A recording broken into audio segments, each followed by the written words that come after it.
creating curiosity by asking better questions. This is Shed Talk.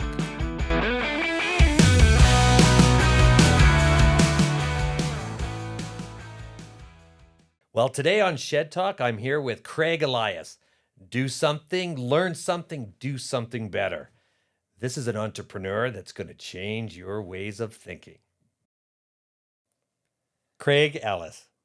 Did I get that right? Elias. I know, I was close. See, Elias, I knew I had to say it because that's the most beautiful thing.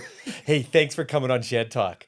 I actually had to make sure I did it that way because I have known you for like how many years? 20 years? It's been quite a while, ever since it was a Small Business of the Year award.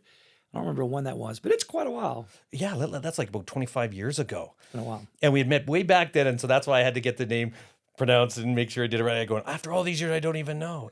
It is so good to see you and have you on Shed Talk. Hey, thanks for having me. All right, I got to ask you, here we are, as an entrepreneur, knowing you back then, what's going on? Wow, lots.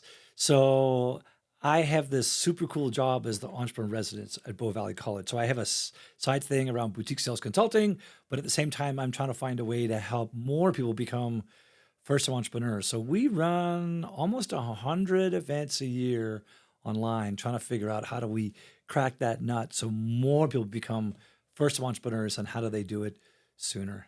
So how do you collect and find these guys? Like, how do you find young entrepreneurs? So young entrepreneurs want to get started. How do you recognize an entrepreneur? Wow, that's a really good question. How do I recognize? So I'm going to say there's probably a couple things. First of all, they're good old-fashioned GSD. Am I allowed to swear?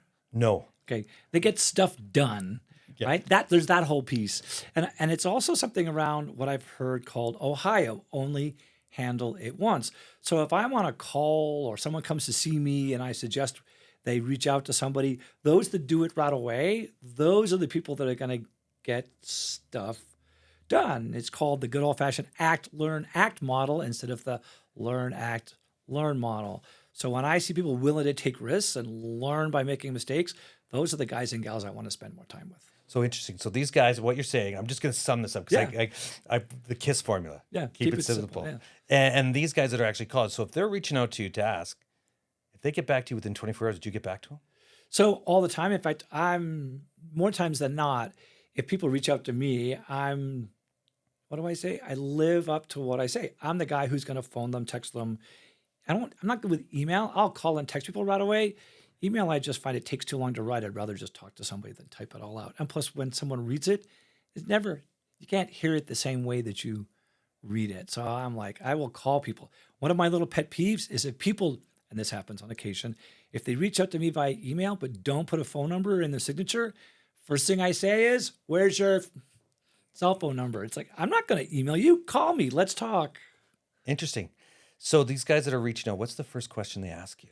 Wow. So it's guys and gals. So it's across the map. Sorry, right? I better make sure that I'm clarified because we're going to get into this about the woke crowd too, because this is going to be really interesting. Yeah, okay, totally. so back to that. Sorry. So what's the question that they ask? It's really around how do I get started? Like, what's the first thing I do?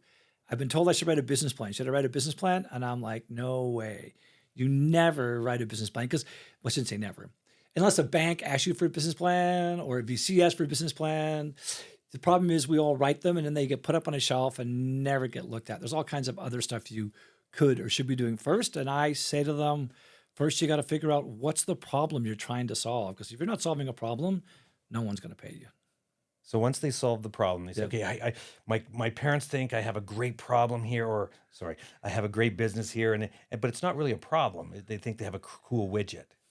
What do you say to that? So first of all, I'm going to say your parents' opinion doesn't matter. The first thing I'm going to say, your friend's opinion doesn't matter. You got to figure out who's going to pay you to solve this problem. And only the people that are paying you, that's the person or people whose opinion matters. If you come to me and ask for advice and I think your idea is great, I'm like, but my opinion doesn't matter. If I'm not in your target market, you're talking to the wrong guy.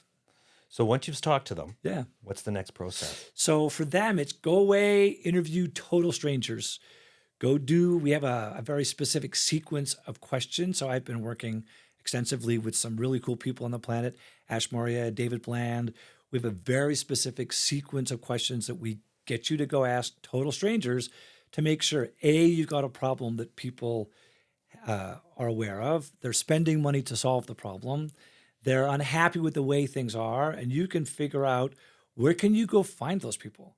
Because just because you've got a really good idea, if you don't know where to find your customers, you're going to spend a ton of money and you're not going to get very far. So out of the people that do that, they say they're going to, Yeah. as entrepreneurs, how many actually do that? Wow, that's a really good question.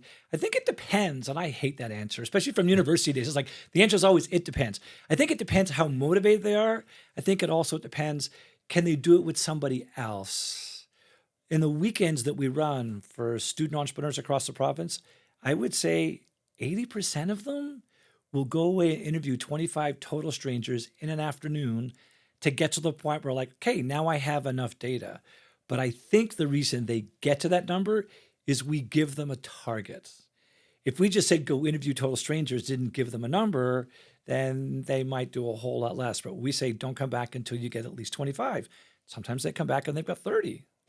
Interesting, because you'd actually see these young people that are getting set up to go and they're looking for great advice. They're all that in a bag of chips. And then all of a sudden you get to see the 1% of the 1% of the guys, all of a sudden he has 60. And then all of a sudden it becomes that. So how does that play out? Can you actually tell who are going to be the cream of the crop at the beginning? Um, I'm going to say generally yes. And again, it's the same thing. Those that are willing to act, those that are willing to be wrong, and those that are willing to learn. And we then, in the stuff we do, we then send 3 of these people down to what is called Draper University every year. And every year I've done this, if I ever had someone not come back, I think every year these kids go down and they go to this 5-week boot camp. It's called hero training. And every year, one of them comes back with either money or being picked the most investable out of everybody in the group. Keeping in mind, the group that's going into that program is not just student entrepreneurs, it's entrepreneurs across the planet. So we skill them up, send them down, and they come back with 6-figure investments on a very regular basis. Wow. Yeah, it's crazy. And these have now, do you have to be a part of Bow Valley College? Do you have to be a part of the university? No. Can you just be a Joe Blow student from, I don't know, he finished grade 12 and all of a sudden has a great idea and he's got that passion, that itch to do it? So if you're a student, definitely falls within my sort of inner circle.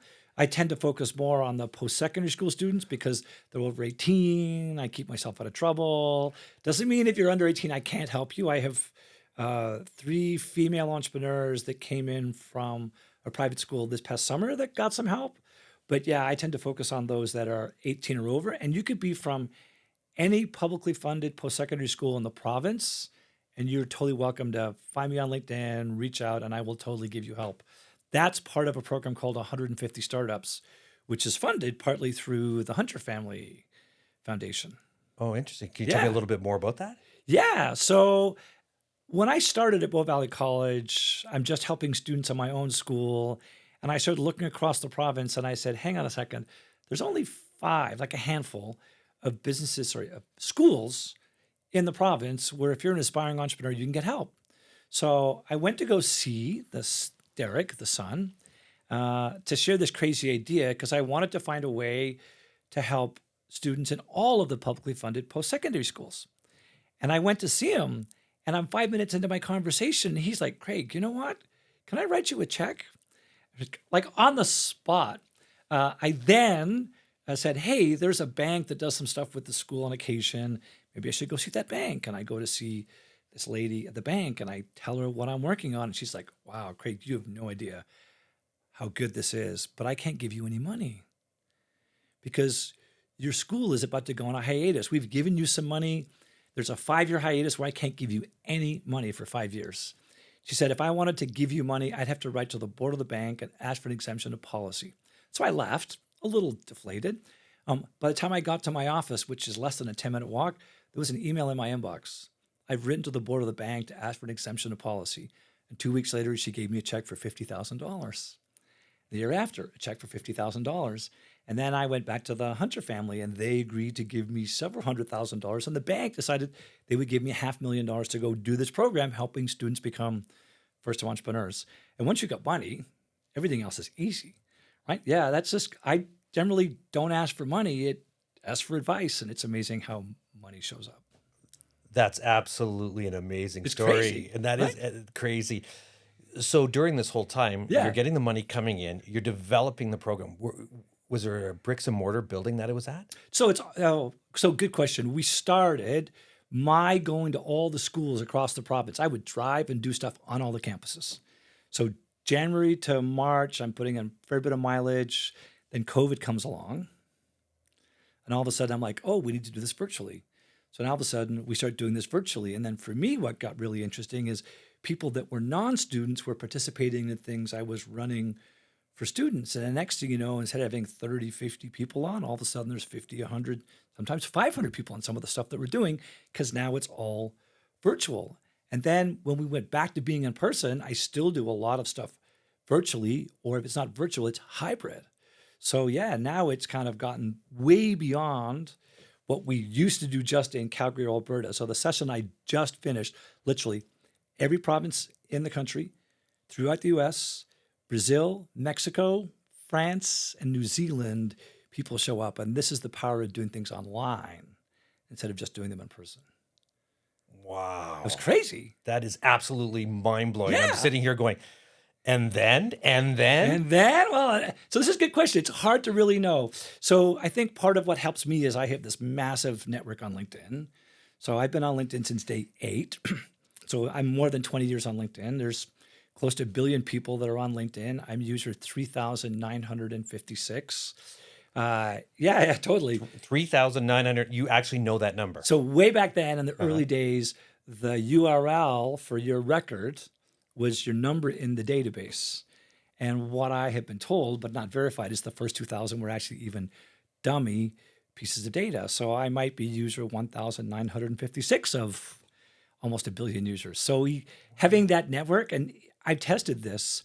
So I've gone into LinkedIn and said, how many people in my network are founders or CEOs? And it's north of 11,000 of the 30,000 people that I have are those kinds of guys and gals, just like you. Wow. And that's where I'm going to call you up and say, here's a guy that's Calgary connected and everywhere. And I get to learn so much off of in every single part. So let's get back. I got to get back to the actual virtual and 500 people coming there. So what's the takeaway? So that's a good question. It varies depending upon the event. So I'll give you an example. One of the things I love to do is called Founder Fridays. So every month between September and June, I pick a different author or a book, buy 100 copies of the book, read one. I now do this with a lady named Brandy Old. We both read it. And then what happens is we put the author on a Zoom call. Upwards of 500 people show up. We then ask questions based upon how we read the book and what we thought was important to the startup community and the tech sector in predominantly Western Canada. We then interview that person. And at the 45-minute mark, we give away a link. And if you give us your mailing address, we will ship free copies of the book anywhere across the country and then come back 2 weeks later and say, how do we apply that to your business and how do we apply it to the ecosystem? So how would you apply that to your business? So it's going to, again, it depends upon the book. I'm just going to just throw one out. So I'm going to pick Mike Michalowicz. Okay. I love Mike. He wrote a book called Fix This Next. And he talks about the most important thing you got to figure out is sales. So you got to figure out sales first. Once you figured out sales, then you need to figure out profitability. And once you figured out profitability, then you got to figure out structure. So what you do, and Mike has actually come to Calgary. We had him on a virtual event and he was so good. I'm like, you've got to come to Calgary. So he agreed. He has a price, which is pretty significant. And I told him, I'm not doing this for money. I'm doing it to make a difference. This is the most I've ever paid anybody. He says, okay, I can do it for that much. He was supposed to fly in from New York on a Sunday afternoon during the Calgary Stampede, supposed to fly in from New York and then speak the next day in the morning for VIPs and the afternoon for entrepreneurs. It's 2:00 in the afternoon. It's Sunday. I'm in the grandstand watching the grandstand show, and I start getting these texts from Mike. And he's like, the plane hasn't left. I've been on the runway for 90 minutes. They're shutting down the airport and sending us back to the airport. And he's supposed to talk the next day. I'm like, how is he going to get to Calgary? And I said, okay, well, maybe he can go through Denver. So I'm texting my son going, hey, what's the first flight out of Denver to Calgary? It doesn't get to Calgary till like 11:30 in the morning. I'm like, okay, what's the first flight out of Toronto? He says the first flight out of Toronto was 6:30 a.m. So now the only problem is Mike has to get from New York to Toronto, but the airport is shut down. I'm like, what are you going to do? He says, I'll rent a car and I'll drive. And he drove 9 hours through the night to get to Toronto to catch a 6:30 flight to come here and do a session. And those are the kind of folks. Wow. Yeah, I was so impressed. His morning session was good, but his afternoon session was so good. Like literally when I talk about it, I am close to tears. It is that fantastic. So the takeaway from everybody, because you guys obviously told everybody about the story, here's how a guy that actually, as an entrepreneur or book reading, whatever it is, what it takes to actually, what you say is what you do, is you got to be here now and you do it. Hell or high water, you have to be there. And then all of a sudden he shows up there and everyone's just going, It was a crazy story. And here's the thing about entrepreneurs, though. I think every entrepreneur's got a crazy story. Like my crazy story of winning the $1 billion idea pitch competition. It's like, what? Tell me that story, right? So I never heard that story before. Hint, hint. No, really? No, I had. You know what? Now this is a great time. You got to tell a little bit about that one too. Sure. So here's what happened. I was a top performing sales guy for every company I ever worked for, right up until the day I joined a company. Oh, before you go further. Yes. Before you ever worked for, what other company have you worked for? Well, I've worked for a few tech firms in the past. So I worked for a company called AMP. So when you put two things together, and whether it's a computer or a phone, those things called connectors. I was an industrial sales guy for them for a while. Okay. Got parachuted all over the country, ended up in Vancouver, and then went to work for a customer. I had this coolest job. My job was to create distributors and resellers in Europe, Africa, and South and Central America. And I had friends all over the planet, never spent a weekend in a hotel. It was totally cool. Went skiing all over the place. Yeah, that was my... So as a sales guy, I did that for 16 years, then joined WorldCom. Everybody remembers WorldCom, $11 billion in accounting fraud. I joined them the day before 9/11. So of course, 9/11 happens, nobody's buying anything, but like always happens to me. Got lucky, less than 6 months, number one sales guy in the entire country. But I went from hero to zero in 21 days because that's when they admitted to conducting all this accounting fraud.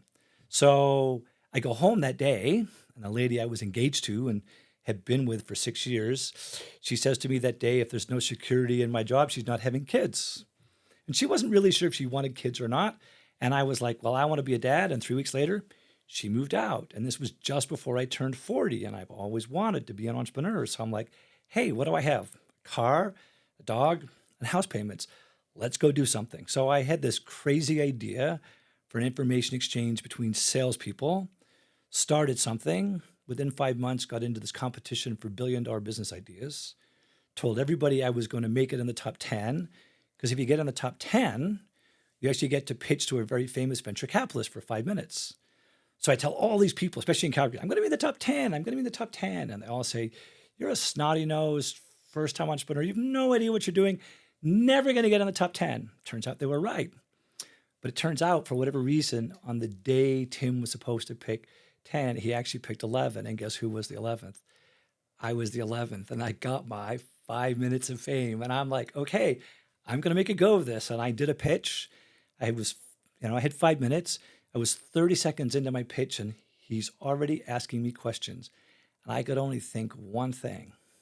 Tim, I only have 5 minutes. Can you please just shut the up? Because I want to get my whole 5 minutes in. And what I realized is he'd heard everything he needed to hear in the first 30 seconds. And I talked to him afterwards, and he said, in the first 30 seconds, I decided I wasn't going to give you $1 million. I decided if you needed it, I would give you 5. So I ended up moving to California. Now, as life would have it, what happened before I moved to California? I met a lady. Her name is Heather, and she plays French horn for the orchestra. She's a church minister's youngest daughter, and we're both in our 40s. Like this time we're 40, almost 41. So what we decide is we can't wait to get married to have kids. We barely started dating.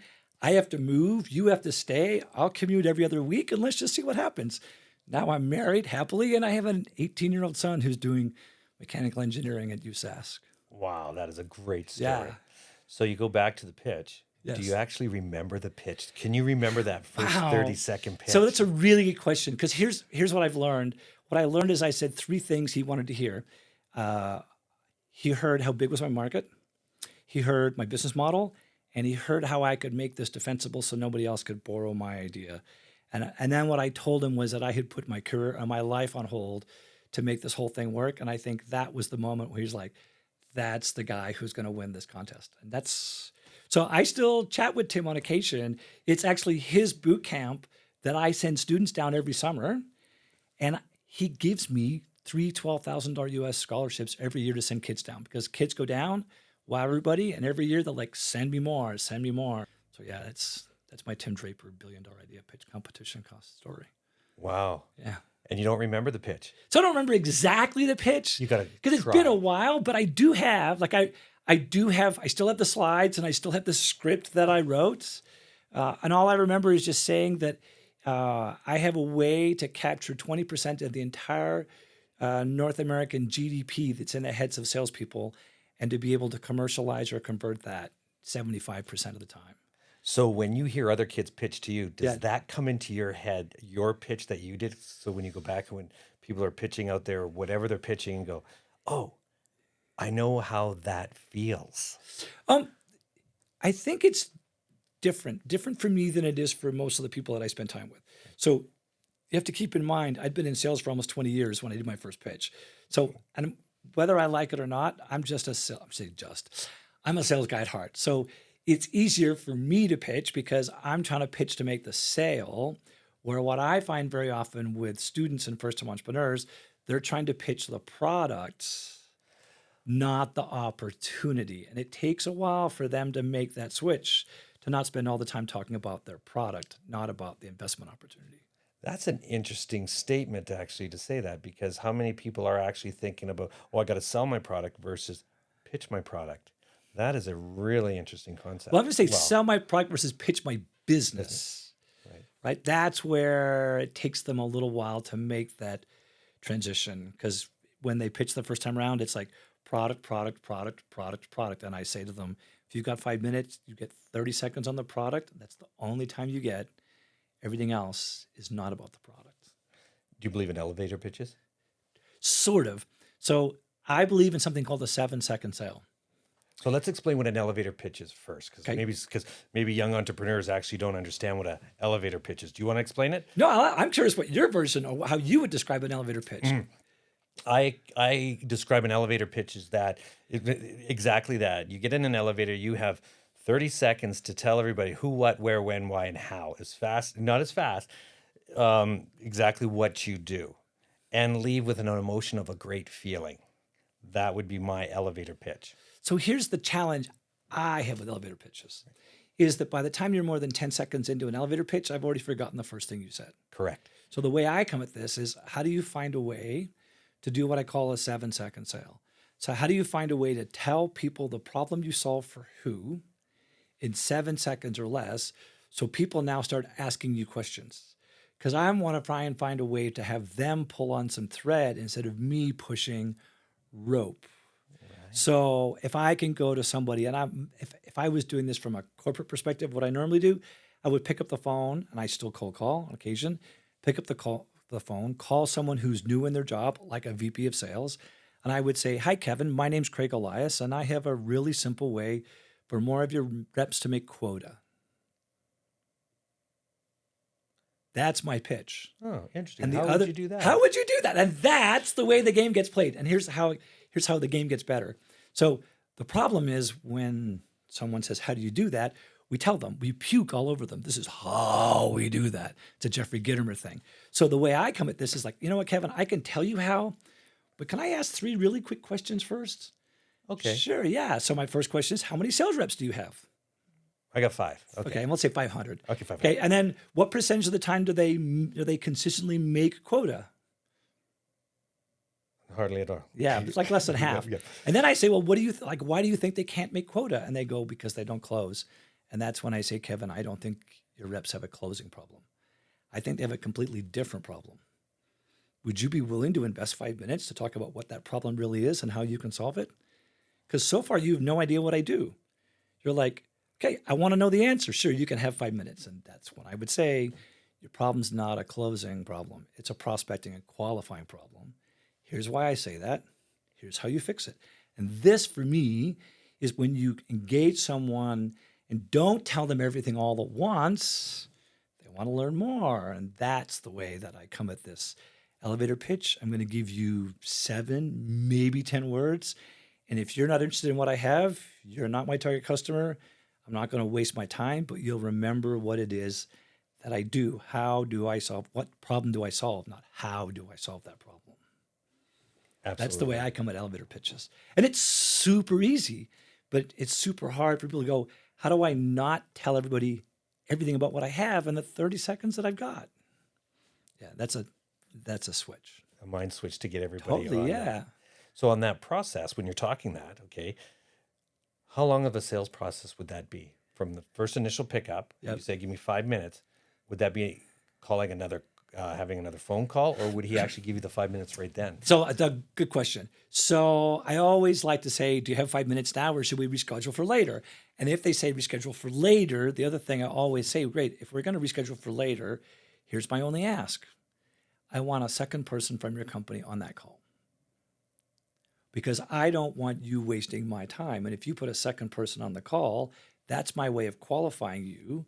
You're not going to waste your time on somebody else's. So therefore, there must be enough interest.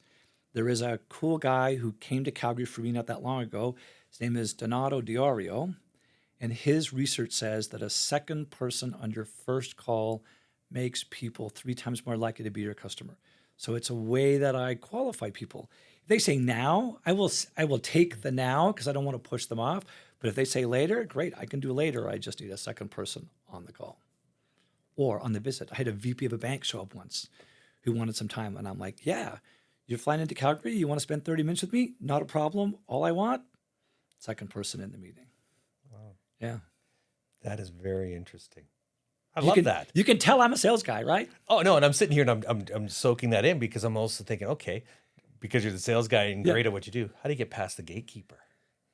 So I don't think it's hard. So I have Well, let's talk what a lot of people might not know what a gatekeeper Yeah, is. so I'm going to say a gatekeeper is kind of old school because what would happen is you would either A, go visit someone, you get past the receptionist. Okay, so you need to be relatable. So the word that I like to use is called propinquity. So propinquity is the impact of nearness, which means can you have anything in common with the person you're having a conversation with? So, and I had accounts when I did industrial sales. You went to visit them in the old days. Totally get it. Same thing if you have a main number, you got to get past the gatekeeper.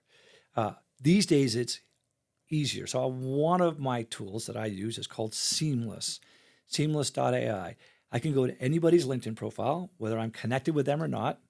I can use this Chrome plugin. And if I just go to, let's say, Kevin Halliday, and there's a magic button that now appears next to your profile that says, go find me Kevin's contact information. And it will find your email address, it'll find your main office number, and amazingly enough, on many occasions, it will find your cell phone number. But I don't always know which is which. So what I do, because I have an Apple phone, is I try to text you, and if it's blue, then I know that's your cell phone. Yeah, so gatekeepers are not as relevant as they used to be and not as hard to get past. It's just you got to get past people's sales shield to get around them, to be able to help them understand, okay, I'm not selling a product, I'm trying to solve your problem. And if today's not the right day, I'll come back later. Interesting. Yeah. Now, another quick question I'm going to get it because we're going through this. This is amazing. Yeah. So another one is that the younger generation, and I look at the younger generations as in under 25. Okay, so half my age or less. Correct, and mine. Well, and then some. Okay. One of the biggest things is answering the phone. Yeah. I have noticed, and talking to other entrepreneurs about this, and say they're hiring receptionists or they're hiring people, and the greatest problems that they have, and I don't know, and tell me about this, is that they can't physically, and they get scared of answering the phone and saying, "Hello, you've reached Middle Stairs and Railings," versus, "Oh no, it's not my mom." How do you see that? That's a really good question. And partly because my wife also suffers from that a little bit. And I think it's purely a fear of rejection. So if you can find a way to teach people that rejection is just something that have to go through. I was in a leadership program a little while ago, and they talked about obstacles. And people say, well, you're always trying to find a way to get around the obstacle. You're not trying to get around the obstacle. You're trying to go through the obstacle. The obstacle is the way. Good old-fashioned Mandalorian, this is the way through the obstacle. You've got to find a way through that, because otherwise it's going to get in your way for the rest of your life. So however you motivate yourself, sometimes I joke. I say to people, they have to go hire a carpenter. And they're like, hire a carpenter? Why do I want to hire a carpenter? So they can build you a bridge and you can get over it. Right? You just got to get over it. Some people can't. Some people won't. Some people will. Why always the shirt orange? Wow. How much time do we have? Yeah. Here's my orange shirt story. I used to teach entrepreneurship at U of C. Got myself in trouble for two reasons. Students became entrepreneurs and they got grades that were too high. So one day they decided they were going to replace me with a PhD. I was a little bitter, I will admit it, because I put a ton of effort into that. Somebody on campus asked me to go facilitate an offsite meeting for all the faculty and all the staff. And at the time I had one shirt. It might have been peach or salmon. And the dean of the business school at the time introduced me as the guy in the bright orange golf shirt. And all I could think to myself is, this is not very bright. Watch me go. And I have shirts. They're no, like, these are pretty tame compared to what I used to have. But I started buying the brightest orange shirts you could possibly imagine. And that was my form of protest. And then it just became a thing. I now have 51 different orange shirts. That's how it came to be. It was a form of protest. And then it just became a brand. And people know it. So I'll go all over the place and people will spot me out. So when I took my son to university, we went to go for dinner and some guy says, "Are you that Craig Elias guy?" And I'm like, "How did you know?" He says, "The orange shirt." So that's now why I keep it, because it actually works. Craig, this has been outstanding. You got to tell me a little bit about Go Zigzag. Yeah, so this is one of my favorite stories to tell. I am what is classically called a conference hacker. I will go find the coolest people that are speaking at a conference. I'm like, do I have anything in common with those people? And I found this guy named Scott Ford, who was the ex-COO of Techstars down in Boulder, Colorado. Well, I'm actually a mentor for Techstars in Toronto. So I said, "Hey, you know what, Scott? You know, we've got this Techstars connection. You're coming to Calgary. We'd love to connect and just hear your story." So I got to spend a few minutes with Scott. He tells me about this tool called Go Zigzag. So gozigzag.com. You simply write a single one-line description about a business or a business idea, and it goes away and does an entire go-to-market strategy, 12 pages. Does it for you all on the fly. Does all your stuff around what's called a lean canvas. It does all your validation questions. It does it all on the fly. So I'm like, wow, super cool tool. I need to write something about this on LinkedIn. So I wrote something on LinkedIn, shared a link, shortened the link so I could track it. And within 3 days, it had been seen almost 30,000 times, and that link had been clicked on 1,000 times over. And Scott texts me and says, "Craig, I don't know what you've done, but people are signing up like every 3 minutes." So super awesome guy. I had to do something for Bank Venture Forum. They asked me to do some roundtables. I called him up and said, "Hey, you know what, Scott? I've got these roundtables. I think artificial intelligence should be one of those roundtables. I can't pay you. I can't pay for your airfare. I can't even pay for your hotel, but would you come up and do a roundtable?" So he came up and did 2 roundtables. They were both booked solid before anybody else's roundtable was taken. Then I'm like, okay, I need to do more. So I then said, "Hey, how about you, a guy in Boston and one of my favorite people in Lethbridge, Brandy Old, how about we do a session on how to use artificial intelligence to scale a startup?" And next thing you know, a couple of people have signed up. I did a session today, which was how to know if your idea will fly. Put it at the bottom. It's just that awesome tool that allows you to take a lot of the early stage work that is super hard for entrepreneurs to do and gives you something like a straw man, but not just a template, but it's filled in with artificial intelligence telling you these are the things you should at least consider. It's a fantastic tool. I have some pretty senior artificial intelligence folks in my network, and when I shared this tool with them, they all had the same one-word response: "Wow." Yeah, Wow to AI? Or wow to Go Zigzag. Just what they were able to do. In fact, they just won an award at some World Open Innovation Conference, I think, for the best use of artificial intelligence in a startup. That's amazing. Yeah, super cool guys. Well, Craig, thank you very much for the insight on this. This is going to take it one step further. The things we know that we don't know. Now you know. Now you know. Thanks, Craig. A pleasure. Thank you, Kevin. Now you know. Shed Talk.